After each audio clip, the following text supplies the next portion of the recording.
Oi, gente, bom dia! Hoje, na nossa aula de quarta-feira, iremos estudar sobre sinais de pontuação. Esses sinais eles são extremamente importantes na hora de construir os nossos textos, porque ele vai determinar a hora de falar um pouco mais devagar, a hora que vai terminar o sentido de uma frase. Então, a gente vai ver alguns sinais de pontuação hoje, mas obviamente não vai ser todos, porque existem muitos. A gente vai ver aqueles que a gente mais usa durante a construção do nosso texto. O primeiro deles é o ponto final. Ele geralmente é colocado ao final da frase, indicando o final dela, e é usado também em frases afirmativas e negativas, como por exemplo, Bruna gosta de comer verduras. Eu estou afirmando que Bruna gosta de comer verduras, então a gente usa o ponto final. E tem outra frase que é em forma negativa, que é ele não gosta de calor. Então a gente também usa o ponto final. Em seguida, nós temos o ponto de exclamação, que é usado para indicar que a frase expressa uma admiração, medo e entre outros sentimentos, como por exemplo, que cachorro bonito. Eu estou expressando aqui uma admiração pelo cachorro ser muito bonito.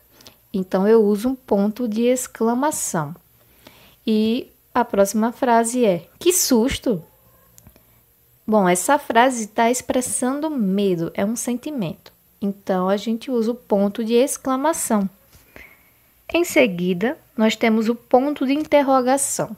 Esse aqui é o mais fácil que tem, que é indicado para frases que expressam uma pergunta.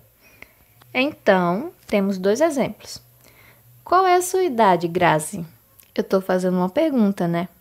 Então, eu uso um ponto de interrogação. A segunda frase é, por que você não foi ontem para a escola, Jaimilson? Então, essa também é uma pergunta, então uso também um ponto de interrogação. Essa aqui é uma das mais fáceis. Em seguida, a gente tem os dois pontos. Esse sinal pode ser usado em várias situações. Vamos ver algumas delas. A primeira, que é para apresentar uma enumeração ou uma lista. A gente tem um exemplo aqui. Fui ao mercado e comprei, 2 pontinhos. Frutas, verduras, álcool e carne. Aqui a gente tem uma enumeração de alimentos que a gente comprou no mercado, então a gente pode usar esses 2 pontos. O outro exemplo é quando a gente vai apresentar a fala de algum personagem. Por exemplo, quando a gente faz uma historinha, a gente geralmente coloca falas de personagem na nossa história. Então a gente também pode usar para adicionar a fala da personagem. Como, por exemplo, Maria Marcele perguntou, 2 pontinhos, onde está meu caderno de desenho? Então, isso é bem fácil também de entender. E existem outras situações que também pode usar os 2 pontos. E nós temos, por último, a vírgula. Ela geralmente é utilizada para separação de elementos dentro de uma mesma frase, para não ficar uma frase tão longa.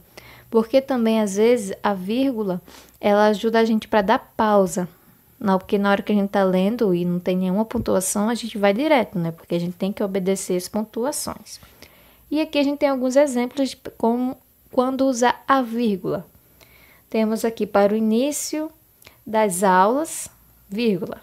Vou precisar de cadernos, lápis, borracha e agenda. A gente já sabe que quando a gente vai enumerar também algumas coisas, a gente precisa utilizar a vírgula. E o outro exemplo é, no recreio, Carlos brincou de peteca. Então, a gente, às vezes, temos que colocar essas vírgulas para o nosso texto ficar mais coeso, ter mais sentido. Porque imagina aí, se não tivesse essas vírgulas, ia ficar um texto muito corrido, não é mesmo? E essa aqui é a nossa atividade de hoje.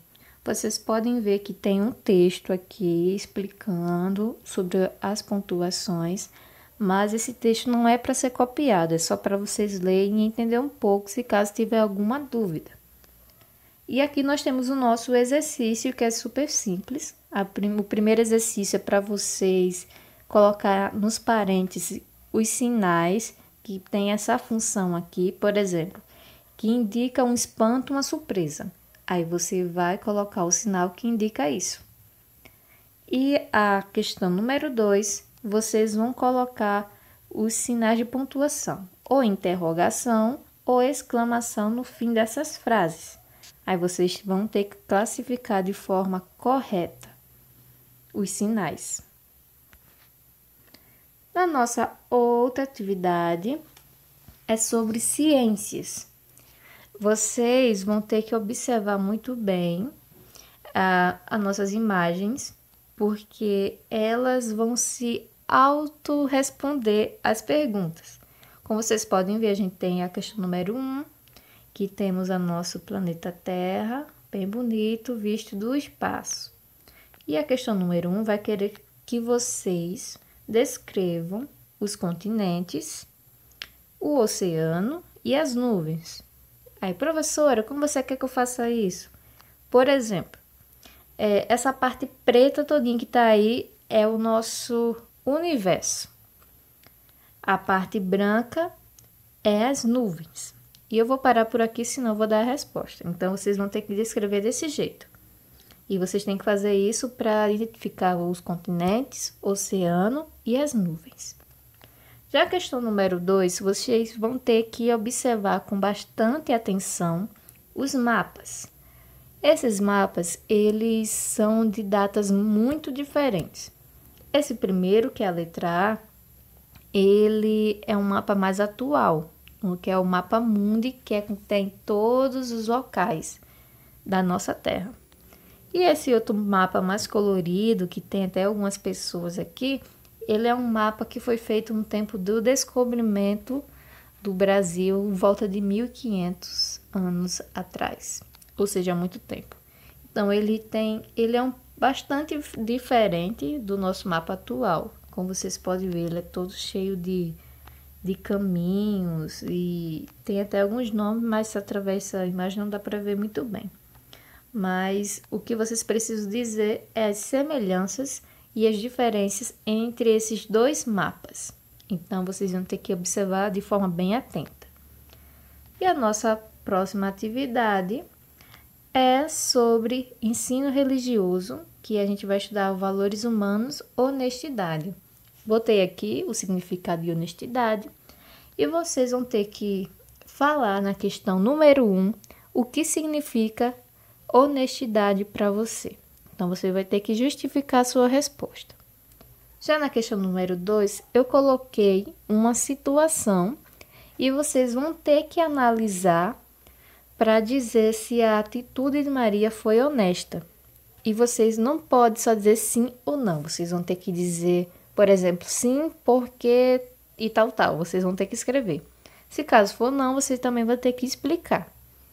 Então, a nossa atividade é bem simples e eu desejo boa atividade a todos e fico aguardando as tarefas para as correções.